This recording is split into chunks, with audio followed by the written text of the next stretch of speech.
Hey everybody, I'm Bryan Grossman, Editor-in-Chief here at the Colorado Springs Independent. This is the Indy 15, the weekly show that recaps all you need to know in the news. Our guests in studio today are Senior Reporter Pam Zubeck and Managing Editor Helen Lewis, and we're talking about all of the latest stories. Welcome Pam and Welcome Pam and Helen to the Indy 15. Thank you. Thank you. You got it. Tons of stuff going on. For anybody listening who hasn't heard yet, perhaps they're under rocks. We've put out the last Indy as we know it. It's on newsstands now, came out yesterday, and we are converting to 60/35 magazine in early January. Lots of info out there about that. I don't want to get too in-depth in the whole transition, but I thought, Pam, we could talk a little bit about your story in the last Indy.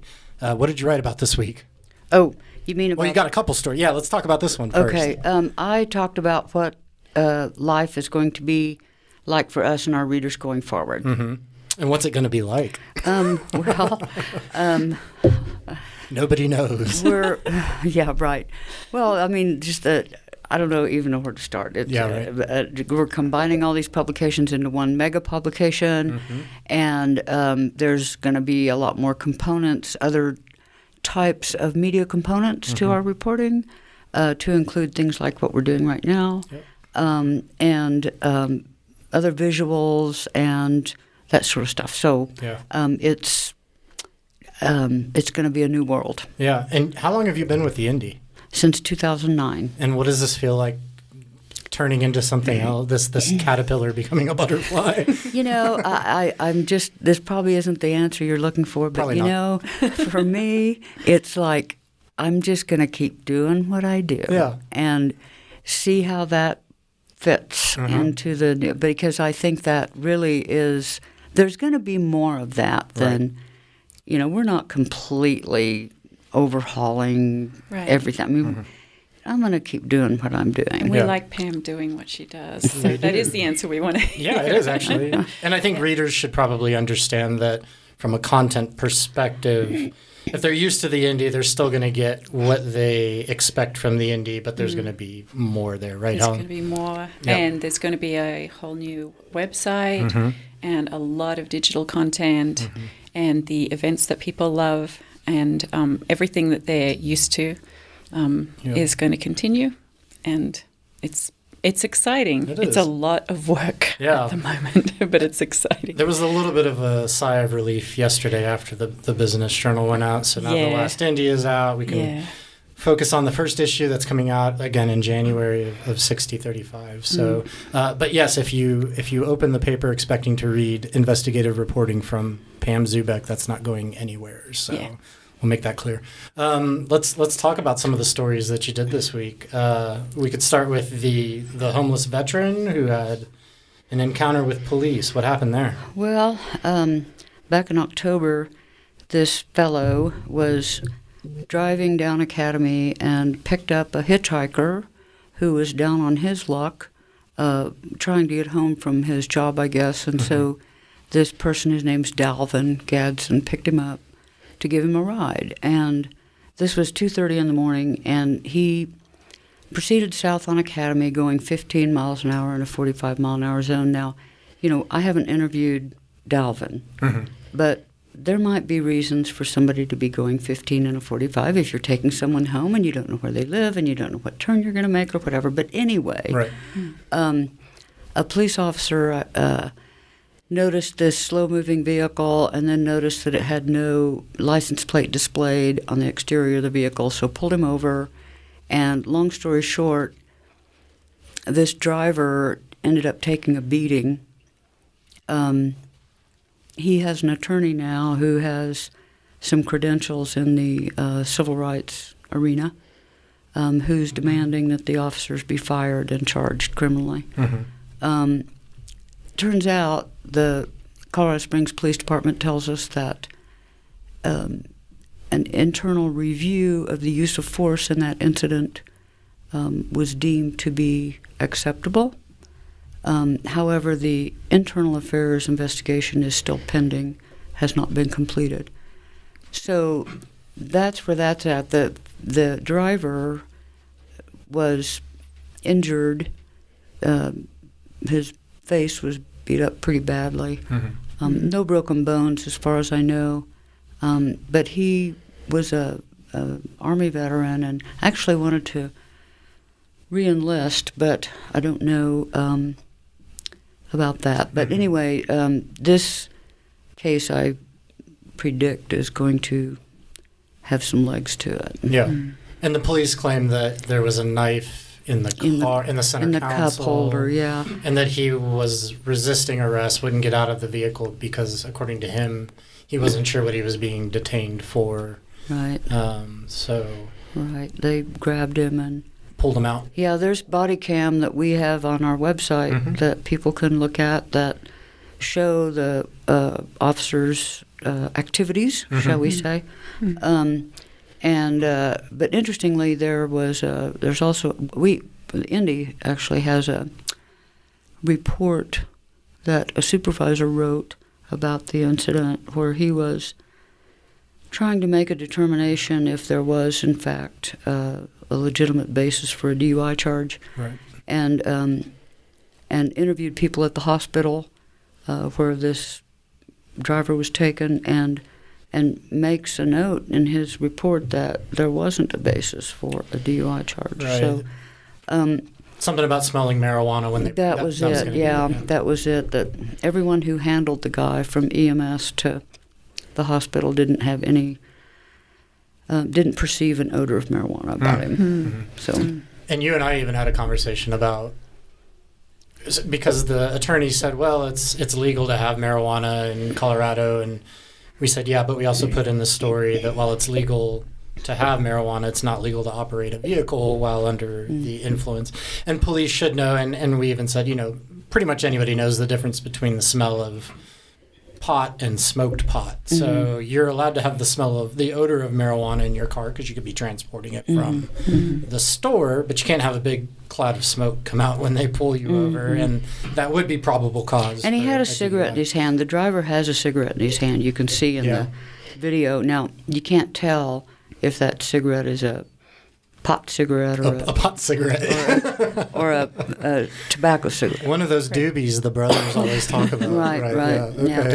So, anything to add to that, Helen? I think Pam covered that. Okay.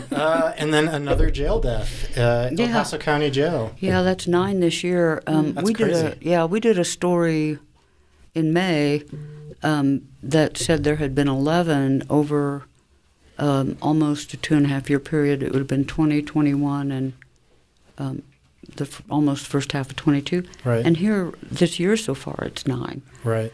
So, if you go to our website and read our story, you'll see that many of these are medical issues. And this is exactly what Sheriff Bill Elder has said, that the people who find their way to jail generally do not have good health care. And they also have medical issues.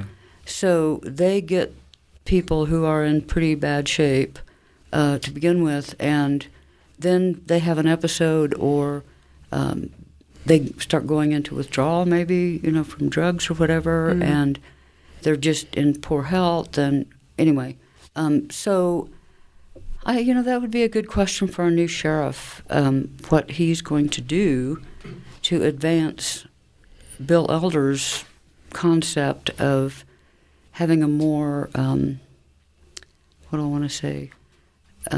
consistent treatment plan. I mean, when they then bond someone out, that they can put them into a pipeline, for health care, so that, our community doesn't have these issues. Just real quick, there was a figure in there that said something about, was it 12 times? So once released from jail, they're 12 times more likely to die. Within 2 weeks. Than the regular population, right? So within 2 weeks, that's how vulnerable people who are coming out of jail are, that they're 12 times more likely to die. Okay. That's pretty stunning. Yeah, it is.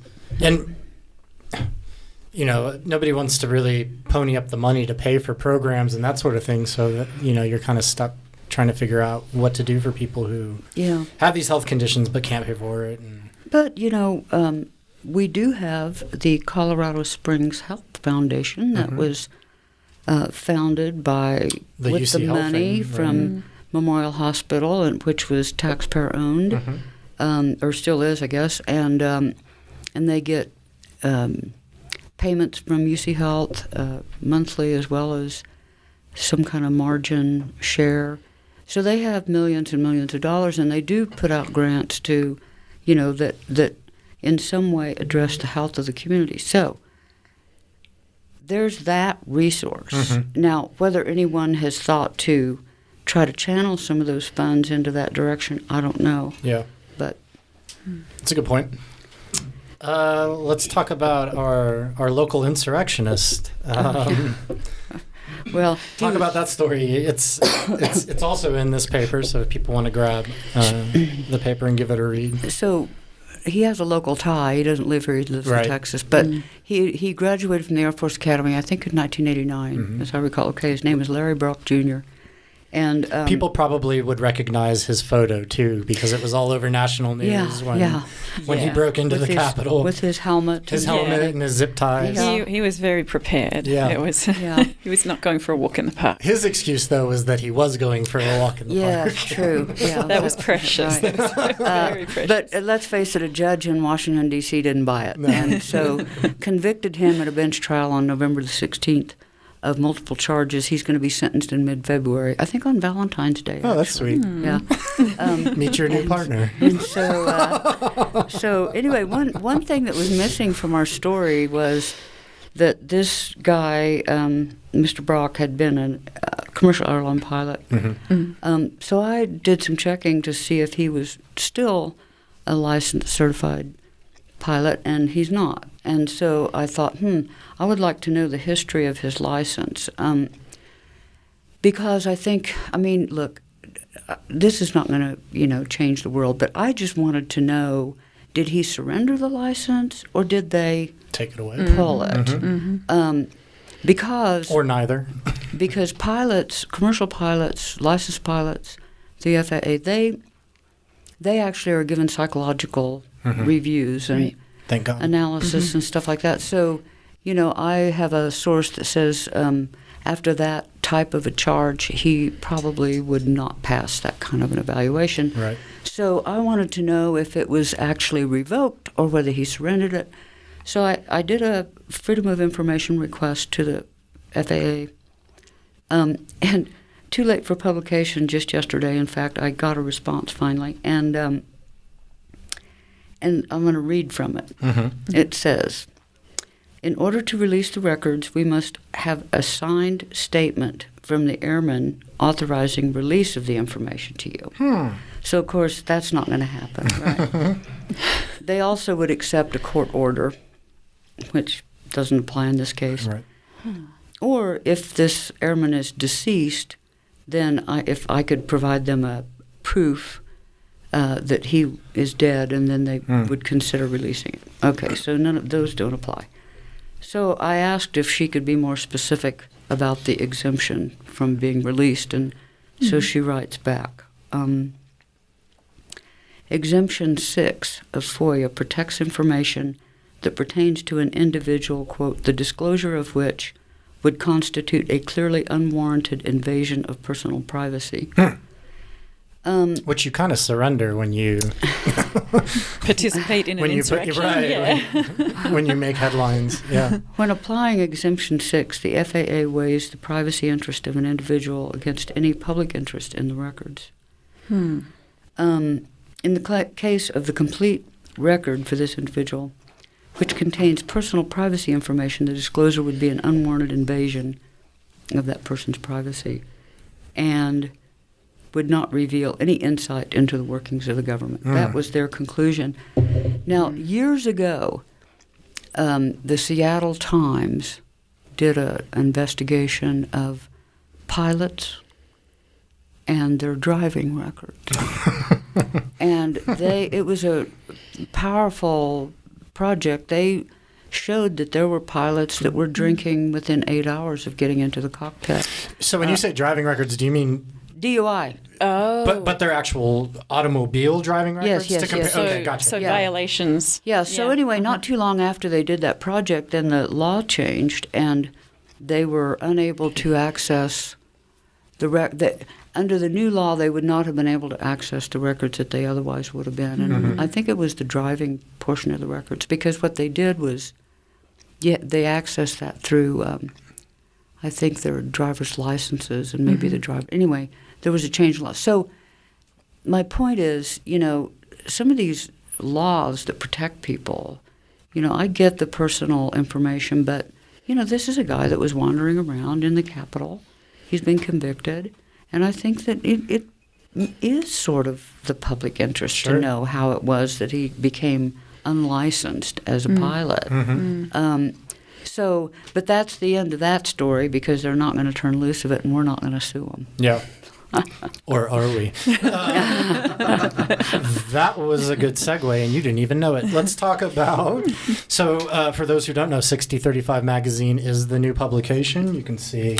see it up there. If you're watching online. Yeah. Hopefully there's some video. And you're going to do the first cover story for 6035, which is going to come out the second week of January. Let's talk about that story, because it involves driving. Well... And bad driving at that. We could, but do we really want to? Just a little bit. Just give people a taste. Well...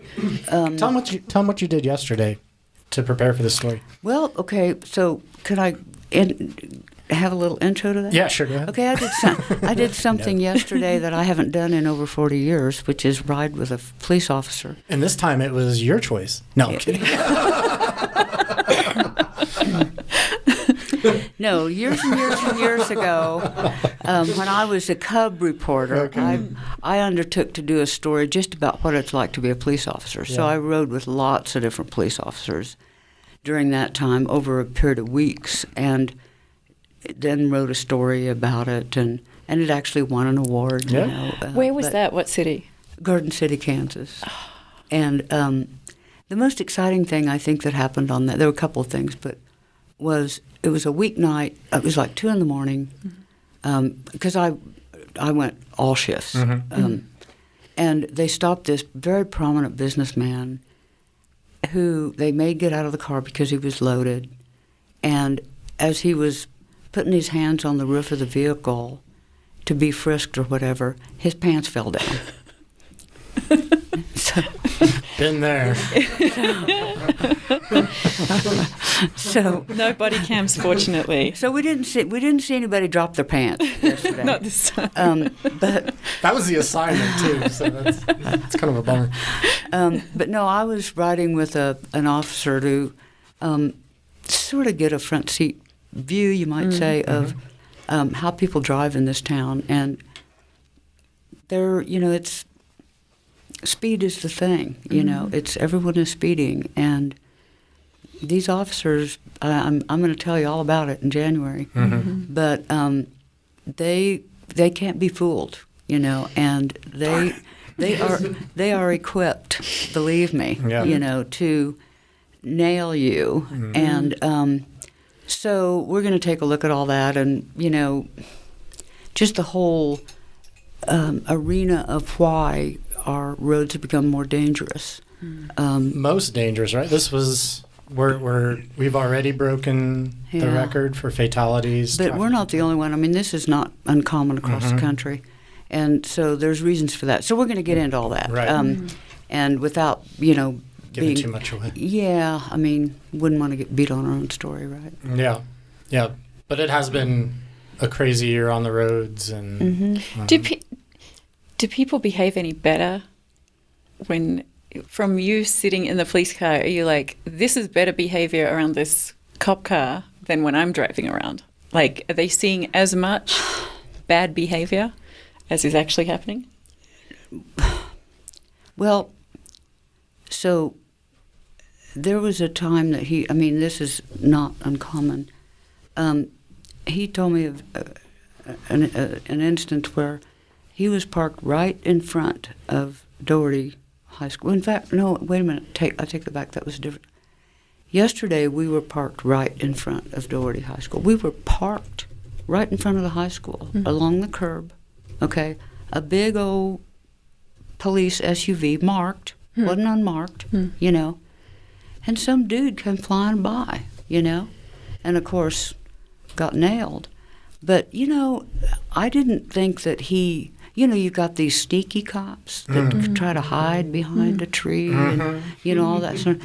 And every place that we were staked out, so to speak, it was obvious. It was obvious that he was there. Yeah.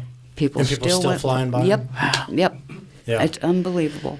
Yeah. Well, it's pack mentality. The cheetah can only bring down one gazelle, right? So if you keep all the gazelles moving at I suppose 90 miles an hour. I suppose so, yeah. He told me that he actually stopped a McLaren Oh, yeah. one time, yeah.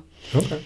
Yeah. So the guy pulled over willingly. And said, Yeah, I guess so. And that McLaren's been stopped more than once in this town. Yeah. So you know who you are.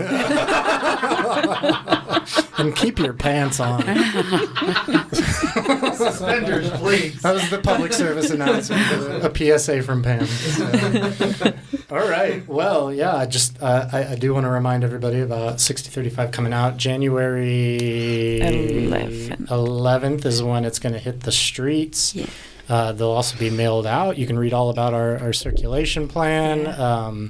You'll get it at your house on the 12th. If you're a member, you're going to get it every single week. And some cool history and some what's next. And you're not going to want to miss an issue. You'll want to be a member. So sign up for the membership right away. Well, thank you to Pam Zubeck and Helen Lewis for joining us in the studio. Thanks. Don't forget to pick up The Last Indy As You Know It. Available on newsstands and digitally at csindy.com. Thanks for joining us. We'll be back with our newly branded podcast, The 6035, beginning Friday, January 6th. Check out our inaugural issue of 6035 magazine on newsstands and in homes starting the second week of January.